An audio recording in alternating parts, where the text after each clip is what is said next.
So today I want to talk about the Minnesota Timberwolves, a team whose sustainability has been put into question over the past year, but they just had their best season in 2 decades, and this run to the conference final should more than justify keeping this group together a little longer. But the biggest obstacle in all this is the finances of it all. Keeping everyone, their main top guys together, is going to require a pretty serious financial commitment. You got Anthony Edwards, Karl-Anthony Towns, Rudy Gobert all making max level money. And beyond the big finances, there's also a lot of team building restrictions. They're going to have a very hard time improving the roster. And just when you put all these factors together, it could very often lead to a very unsustainable situation for most teams. But after really looking into it, I don't think that might be the case for the Wolves anymore.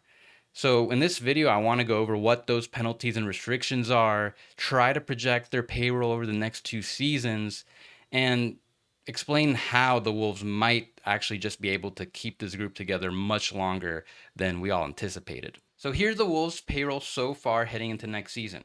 Karl-Anthony Towns and Anthony Edwards are set to begin their max contracts, and Jaden McDaniels set to begin his big deal. And so far, the payroll is projected at just under 200 million, with a luxury tax payment at just under 60 million. But this is with just 11 players. Once they get to 14 and fill out the roster, that tax payment should get to at least 80 million. So they are projected to be over the first and second apron level so far. And that's when those team building restrictions kick in. They are going to be unable to add more salaries in a trade. They're going to be unable to combine multiple players to trade for a more expensive one. So they're going to be severely limited on the trade market. They also won't have any spending exceptions. They're not going to have any mid-level exception. They have this one trade exception from last season. They're not going to be able to use that. They're basically going to be limited to increasing the payroll with just resigning their own players, their draft picks, and minimum guys. So they're going to be more or less married to the group they currently have. Now, the other thing to note are these draft pick penalties. This is why teams want to stay below the second apron if possible. Teams that finish a season over the second apron have their draft pick, their first round pick, 7 years out, frozen, and they wouldn't be able to trade it. And then if you finish over it again, then that same pick drops at the end of the first round. So if you're a team like the Wolves, who's already traded so many draft picks to put this team together, you're probably gonna want to be able to have some more draft picks available in the future to move, and you probably also don't want it devalued to the end of the first round. So I want to go over two projections that show the range I could see the Wolves' payroll ending at. So this first one involves Kyle Anderson. He's their most significant free agent, and they can go above the minimum to resign him. So let's say they want to bring him back at around the same amount he was making last year, that $9 million range. So in this projection, I plugged in the salary, got the 14 players with their draft picks and a minimum signing. And when you put it all together, their tax payment is just under 120 million, and they have a $325 million roster. So just to show how punitive the luxury tax system is, just bringing back Kyle Anderson at his number would cost an additional 40 million in payroll and tax. I would guess they're going to want to take their shot at replacing him with a minimum signing than spend all this extra money. Now, if they are comfortable with the additional expenses, more power to them. And honestly, it would probably be a good idea to bring him in, one, for the depth, obviously, but also just have that extra $9 million for potential trade scenarios. That money can go a long way and might be their only way towards reshuffling the bench if they need to add more pieces later. Maybe you could turn that 9 million into two players earning less. Now, if they don't re-sign Kyle Anderson and just fill out the roster mainly with minimum signings, then their luxury tax payment would be more in the $80 million range, and the total expenses should be around $280 million. So a lot more reasonable. But then there's still about 12 million over the second apron. So if you're not going to spend that extra money to bring back a guy like Kyle Anderson, is it possible then to get below the second apron before the end of the season? And the quick answer to that is Probably not. Not unless you want to part with one of your top six highest paid guys, which I don't think the Wolves want to do at all right now. So staying over the second apron this season does feel inevitable. You may have heard over the past year or so that the Wolves are entering a financial apocalypse and they're probably going to have to trade a guy like Karl-Anthony Towns or Rudy Gobert to reset their books a little bit. And I'm one of those people that have been guilty of saying that. However, now that I've looked more into it, I've been looking into their cap sheet ahead in the future. I'm actually a lot more optimistic that they'll be able to keep this group not only beyond this upcoming season, but for maybe several more years after that. And that's because there's going to be a pathway for them to get below the second apron starting in 2025-26. And that mainly hinges on what Rudy Gobert's next deal is.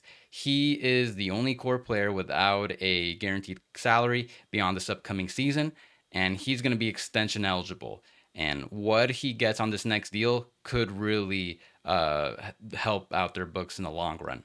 Rudy Gobert has 1 year left on his deal at 43.8 million, and then he could become a free agent in 2025 if he opts out.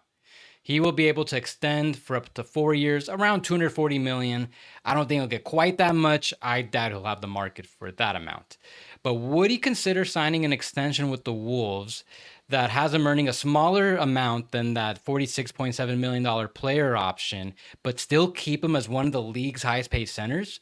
Because doing so would help the Wolves not only stay below the second apron, but also keep the core together by helping keeping the expenses a little more manageable. So here's a projection I made for a contract extension with the first year starting at 38.8 million, which is the maximum salary worth 25% of the cap for that upcoming season. It would be equivalent to what Evan Mobley would presumably get on his max contract, and it's very similar dollar wise to what Domantas Sabonis just extended for with the Sacramento Kings. And as far as the structure goes, this is basically what Drew Holiday just did with the Celtics. He declined his player option, took a pay cut, but got a lot of long-term security on the back end, and it's going to help the Celtics have a better chance at sustaining their window a little bit longer.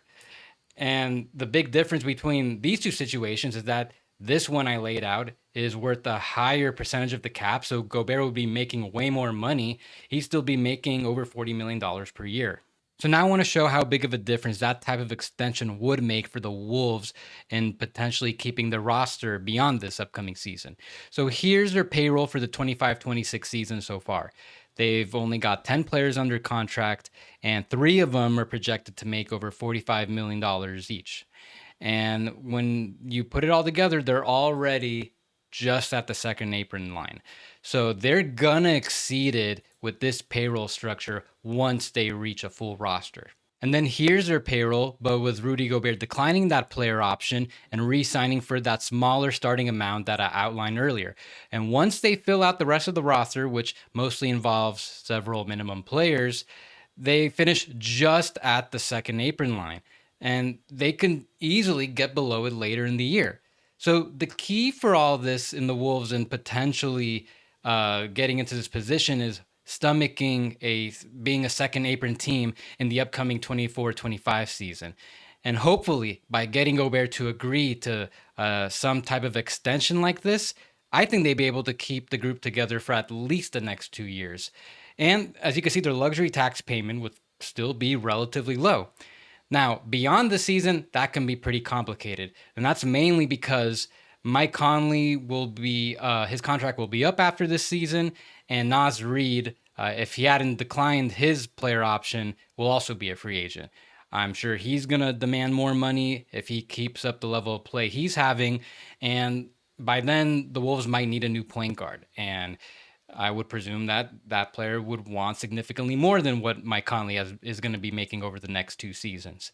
So maybe at that point, then the Wolves might have to seriously consider reshuffling the core and maybe trading a player like Karl-Anthony Towns to stabilize the payroll and add a little more depth. Even if the Timberwolves wanted to move Karl-Anthony Towns now to save some money on their payroll, I seriously doubt there are any packages that will make the Wolves stay as good as this current iteration they have with him now. And the time to get ahead of that was this past year's trade deadline. If they really wanted to save some money now, they would have moved them before that big contract kicked in. But the current front office does deserve a lot of credit for bringing in Rudy Gobert and Mike Conley and helping bring this team to the next level. I still think they gave up way too much to get Gobert, but just based on what's happening so far and the results we're seeing, seems like it's probably going to work out in the end. And as long as the organization is willing to pay a good amount of luxury tax, they're going to have one of the best teams in the league for the foreseeable future.